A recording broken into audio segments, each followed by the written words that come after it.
보라, 내가 새 일을 행하리니 이제 나타낼 것이라. 아멘.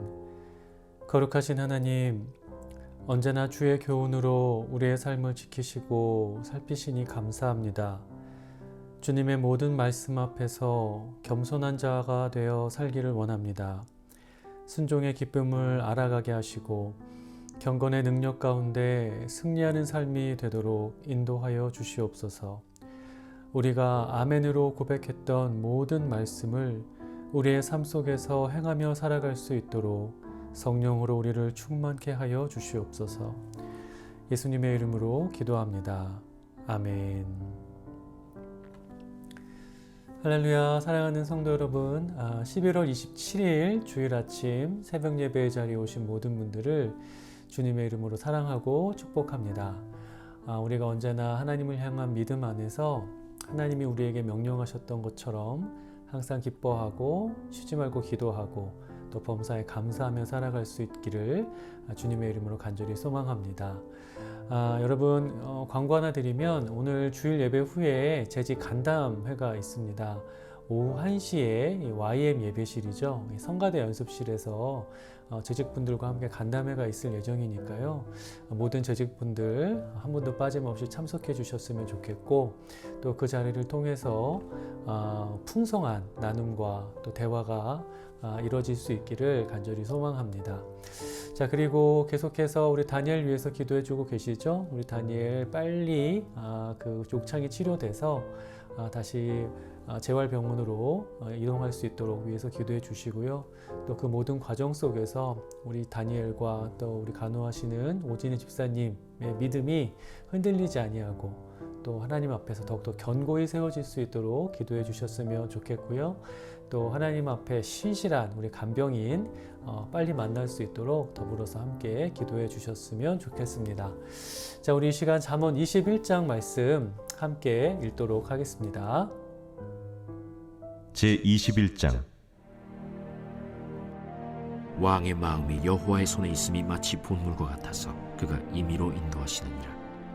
사람의 행위가 자기 보기에는 모두 정직하여도 여호와는 마음을 감찰하시느니라. 공의와 정의를 행하는 것은 제사 드리는 것보다 여호와께서 기쁘게 여기시느니라. 눈이 높은 것과 마음이 교만한 것과 악인이 형통한 것은 다 죄니라. 부지런한 자의 경영은 풍부함에 이를 것이나 조급한 자는 궁핍함에 이를 따름이니라. 속이는 말로 재물을 모으는 것은 죽음을 구하는 것이라. 곧 불려다니는 안개니라. 악인의 강포는 자기를 소멸하나니 이는 정의를 행하기 싫어함이니라. 죄를 크게 범하는 자의 길은 심히 구부러지고 깨끗한 자의 길은 고드니라. 다투는 여인과 함께 큰 집에서 사는 것보다 움막에서 사는 것이 나으니라. 악인의 마음은 남의 재앙을 원하나니 그 이웃도 그 앞에서 은혜를 입지 못하느니라. 거만한 자가 벌을 받으면 어리석은 자도 지혜를 얻겠고 지혜로운 자가 교훈을 받으면 지식이 더하리라. 의로우신 자는 악인의 집을 감찰하시고 악인을 환난에 던지시느니라. 귀를 막고 가난한 자가 부르짖는 소리를 듣지 아니하면 자기가 부르짖을 때에도 들을 자가 없으리라. 은밀한 선물은 노를 쉬게 하고 품 안의 뇌물은 맹렬한 분을 그치게 하느니라. 정의를 행하는 것이 의인에게는 즐거우며 죄인에게는 패망이니라. 명철의 길을 떠난 사람은 사망의 회중에 거하리라. 연락을 좋아하는 자는 가난하게 되고 술과 기름을 좋아하는 자는 부하게 되지 못하느니라. 악인은 의인의 속전이 되고 사악한 자는 정직한 자의 대신이 되느니라. 다툼에 성내는 여인과 함께 사는 것보다 광야에서 사는 것이 나으니라. 지혜 있는 자의 집에는 귀한 보배와 기름이 있으나 미련한 자는 이것을 다 삼켜버리느니라. 공의와 인자를 따라 구하는 자는 생명과 공의와 영광을 얻느니라. 지혜로운 자는 용사의 성에 올라가서 그 성이 의지하는 방벽을 허느니라. 입과 혀를 지키는 자는 자기의 영혼을 환난에서 보전하느니라. 무례하고 교만한 자를 이름하여 망령된 자라 하나니 이는 넘치는 교만으로 행함이니라. 게으른 자의 욕망이 자기를 죽이나니 이는 자기의 손으로 일하기를 싫어함이니라. 어떤 자는 종일토록 탐하기만 하나 의인은 아끼지 아니하고 베푸느니라. 악인의 재물은 본래 가증하거든 하물며 악한 뜻으로 드리는 것이랴. 거짓 증인은 패망하려니와 확실히 들은 사람의 말은 힘이 있느니라. 악인은 자기의 얼굴을 굳게 하나 정직한 자는 자기의 행위를 삼가느니라. 지혜로도 못하고 명철로도 못하고 모략으로도 여호와를 당하지 못하느니라. 싸울 날을 위하여 마병을 예비하거니와 이김은 여호와께 있느니라.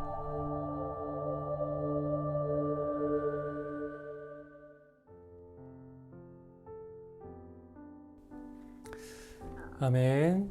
자, 여러분 방금 잠언 21장 말씀 함께 읽었는데요. 그 중에서 오늘은 잠언 21장 3절 말씀을 좀 집중해서 나눠보도록 하겠습니다.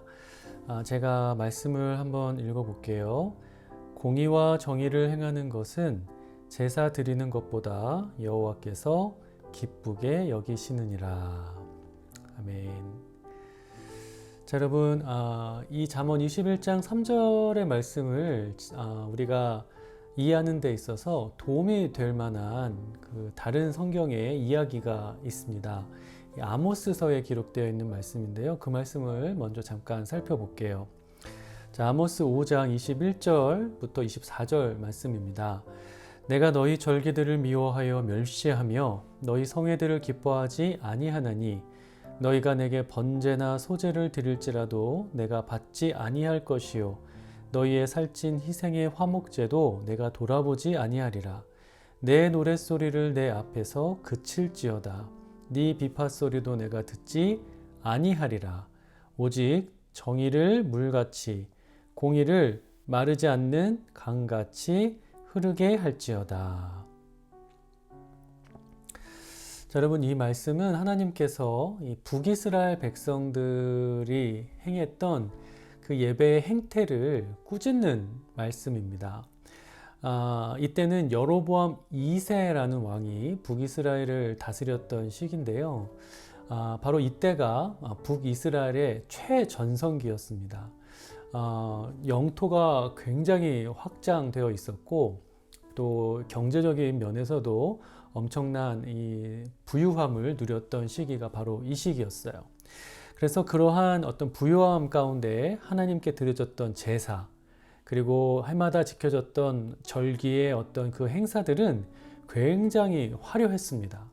특별히 제사 때 바쳐졌던 어떤 제물들의 양이 어마어마했고요. 또 어떤 화려한 성가대가 하나님께 아름다운 찬양을 올려드릴 수 있었습니다. 그래서 그 예배에 참여한 모든 사람들이 그 멋진 예배에 마음을 뺏겼고 또 그 가운데 감격하고 또 눈물을 흘리기도 하는 그런 예배 현장이 일어났었던 거죠. 그런데 이상한 점은 그 예배의 자리에서 가장 중요한 한 분이 감동을 받지 못했다는 거예요. 그러니까 감동을 받지 못했던 정도가 아니라 예배가 화려하면 화려할수록 그들의 찬양의 소리가 커져가면 커져갈수록 오히려 그분의 마음은 심란해졌고 불쾌해지고 상하게 되셨다는 거죠. 자, 여러분, 그분이 바로 하나님이셨습니다. 그래서 하나님께서 지금 말씀에 나와 있는 것처럼 내가 너희의 절기를 미워한다. 너희의 성회를 기뻐하지 않을 것이다. 내게 번제와 소제 그만 바쳐라. 너희의 노랫소리를 내 앞에서 그쳐라. 라고 말씀을 하고 계신 거죠. 자, 여러분, 그렇다면 왜 하나님께서는 그 북이스라엘 백성들의 예배를 그렇게 멸시하셨던 걸까요? 그 이유를 알 수 있는 구절이 이 마지막 절입니다. 마지막 절을 보면 오직 정의를 물같이 공의를 마르지 않는 강같이 흐르게 하라 라고 하나님께서 말씀을 하고 계세요. 자, 여러분, 북이스라엘의 국력이 이 최전성기를 달리고 있을 때 너무나 안타까운 사실은 그들의 신앙은 가장 엉망이었습니다. 그것이 그러한 그들의 엉망인 그 어떤 신앙의 상태가 그들의 일상의 삶 곳곳에서 아주 여실하게 드러나고 있었어요. 그래서 그 장면을 기록한 것이 아모스서 2장인데 그 2장의 말씀 중에 몇 구절만 좀 보도록 하겠습니다. 자, 일단 먼저 아모스서 2장 6절 말씀 볼게요. 여호와께서 이와 같이 말씀하시되 이스라엘의 서너 가지 죄로 말미암아 내가 그 벌을 돌이키지 아니하리니 이는 그들이 은을 받고 의인을 팔며 신 한 켤레를 받고 가난한 자를 팔며 이렇게 말씀하고 있고요.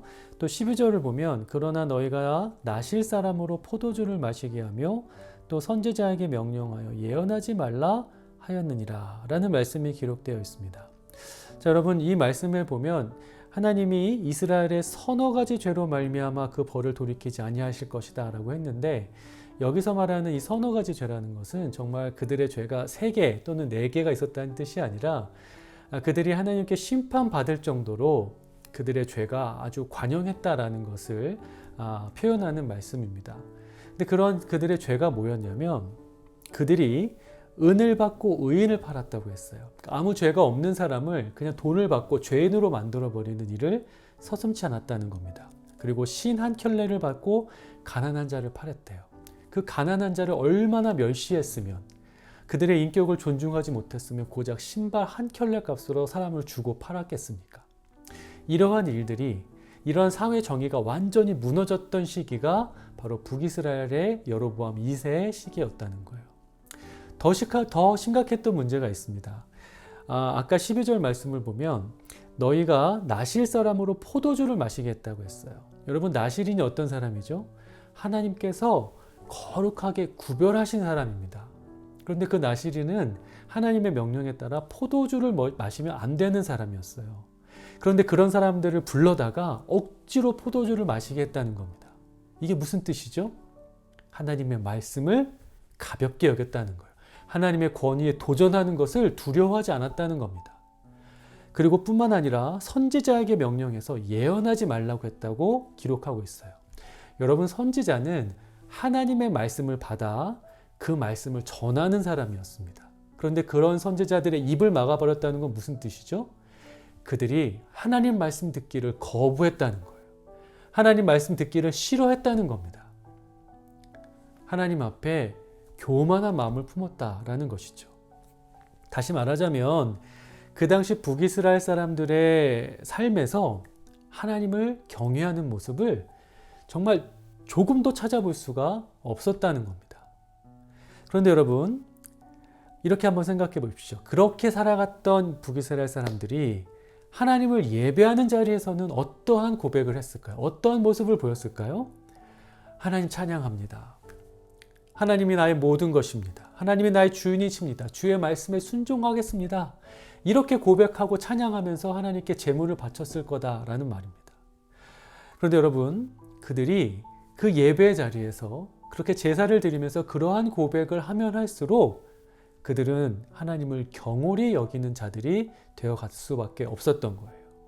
왜냐하면 그들이 자신의 삶으로는 하나님을 전혀 사랑하지 않는다는 것을 나타내고 또 아주 노골적으로 하나님은 내 삶 속에 하나님을 신경도 쓰지 않는다라는 것을 그렇게 드러내면서도 그저 예배 시간에는 경건한 척, 하나님을 사랑하는 척 하고 있으니 여러분 그 모습이 하나님 보시기에 얼마나 가증스러웠겠어요. 그래서 하나님이 그들의 예배를 멸시하신 겁니다. 그리고 이렇게 말씀하시는 거죠. 나는 그런 예배 필요 없다. 그저 필요 없다. 내 앞에서 더 이상 그런 예배를 드리지 말아라 라고 말씀하시는 거예요. 그 대신에 이것을 요구하시는 거죠. 너희의 일상의 삶 속에서 너희가 서 있는 그 자리가 어디든지 간에 나의 공의와 나의 정의가 흘러넘치게 하라. 거짓된 예배를 멈추고 너희의 예배가 내 앞에서 온전한 예배가 될 수 있도록 나의 기뻐하는 뜻을 따르는 삶을 살아내라 라고 지금 하나님이 이스라엘 백성들에게 명령하고 계신 것, 그게 아모스서의 말씀입니다. 그리고 오늘 우리가 택한 잠언 21장 3절의 말씀이 우리에게 가르치는 것이죠. 그 교훈이 바로 이와 같은 것입니다. 자, 오늘 잠언 말씀 다시 한번 볼까요? 공의와 정의를 행하는 것은 제사를 드리는 것보다 여호와께서 기쁘게 여기시느니라. 자, 여러분 다만 이 말씀을 공의와 정의 그리고 하나님을 예배하는 그리고 이 제사의 가치를 저울질하면서 무엇이 더 중요한지를 비교하고 있는 것이라고 오해해서는 안 됩니다. 이 말씀은 공의의 삶과 제사의 삶이 하나인 것을 강조하는 거예요. 이 두 가지가 결국 같은 것임을 우리에게 가르치고 있는 것이다 라는 거죠. 자, 여러분 이러한 의미를 이 예배의 정직함이라는 말로 설명할 수 있을 것 같아요. 자, 여러분 만약에 우리가 하나님을 예배하는 가운데서 하나님을 향해 어떠한 고백을 했다면 여러분 그 고백이 진심이었다는 것을 우리의 삶 가운데 증명할 수 있어야 됩니다. 그게 예배의 정직함이에요. 만약 그 두 가지 사이에, 그러니까 우리가 예배 가운데 드렸던 고백과 또 우리의 실생활의 어떤 삶의 모양의 그 간격이 좀 커지면 커질수록 우리의 예배는 하나님을 기쁘시게 하는 예배가 되기는커녕 오히려 하나님을 불쾌하게 하는, 하나님이 미워하시는 예배가 되고 말 겁니다. 하지만 여러분, 그렇다고 해서 곧 그것이 하나님 앞에서 어떠한 실수도 하지 않는 사람, 하나님의 모든 말씀을 완벽하게 지키는 사람만 하나님을 온전히 예배할 수 있다는 라고 생각해서는 안 됩니다. 여러분 만약에 우리가 우리의 삶 속에서 하나님의 말씀을 지켜내지 못하고 또 여러 가지 죄 가운데, 죄의 유혹 가운데 쓰러지고 넘어지게 되었다면 여러분 우리의 예배는 하나님 앞에서 통회하는 예배가 되어야 되는 겁니다. 우리의 죄를 고백하고 또 통회하는 심령을 하나님 앞에 쏟아낼 수 있어야 된다는 거예요. 나의 연약함을, 나의 부족함을, 나의 부끄러움을 하나님 앞에 숨기려고 하는 것이 아니라 정직하게 다 내어드리고 그것을 주님의 손에 맡기는 예배자로서 우리가 그 예배의 자리에 나아가야 된다는 거예요. 여러분 만약에 우리가 그렇게 해야 한다면 그 예배 자리에서 쏟아내는 우리의 회개와 또 우리의 그 눈물을 하나님께서 그 어떠한 찬양보다 기쁘게 받아주실 겁니다. 여러분, 하지만 반대로 자신의 삶에 대한 어떠한 반성도 없이 그리고 관심도 없이 그냥 예배 가운데 찬양하고 기도하고 아멘을 외치면서 그것만으로 자신이 하나님을 잘 예배했다, 내가 정말 아름다운 예배자였다 라고 만족하는 사람은 결코 하나님 앞에 온전한 예배자가 될 수 없습니다. 왜냐하면 그런 사람의 예배는 정직한 예배가 될 수 없기 때문인 거예요.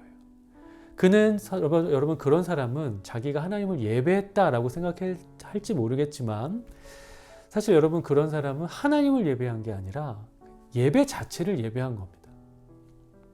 하나님 앞에서 자기의 본 모습은 철저하게 감추고 또 가려버린 채 그냥 멋진 예배자, 또 신실한 예배자라는 어떤 배역을 맡은 배우가 되어서 예배당이라는 무대에서 연기를 한 것과 다르지 않은 모습을 보인 거라는 거죠. 자, 사랑하는 여러분, 오늘 우리가 살펴본 이 잠언의 말씀, 이 지혜의 말씀으로 우리의 예배의 삶을 한번 비춰보기를 소망합니다. 여러분 우리가 어떤 멋진 예배자를 연기하는 그런 연기자가 아니라 하나님 앞에서 우리의 정직한 모습을 온전히 드러내는 참된 예배자가 되기를 간절히 소망합니다. 예배 자체가 목적이 아닌, 예배 자체가 목적이 되어서 그냥 예배 자체를 예배하는 그런 사람이 아니라 오직 하나님만을 예배하는 사람이 그런 예배자가 될 수 있기를 간절히 원합니다.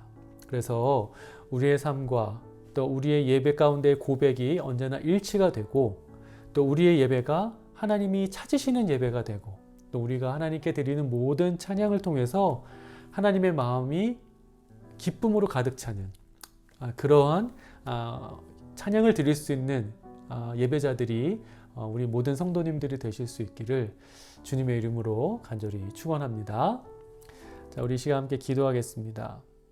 우리가 기도할 때 예배의 자리에서 고백한 그대로 살아가는 지혜자가 되게 하여 주시옵소서. 이렇게 기도해 주시고요. 또 우리 교회가 늘 정직한 예배를 드림으로써 하나님을 기쁘시게 하는 교회 되게 하여 주옵소서. 또 다니엘의 신경과 욕창을 깨끗하게 치료해 주시고 신실한 간병인을 만나게 하여 주옵소서. 우리 이런 기도 제목 가지고 함께 기도하도록 하겠습니다.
이 모든 말씀 예수 그리스도의 이름으로 기도합니다. 아멘. 자, 여러분 계속해서 개인 기도 시간 가져주시고요. 오늘 주일 예배 가운데 하나님 앞에 정직한 예배자가 되어 하나님을 기쁘시게 하는 예배 드리실 수 있기를 주의 이름으로 간절히 축원합니다.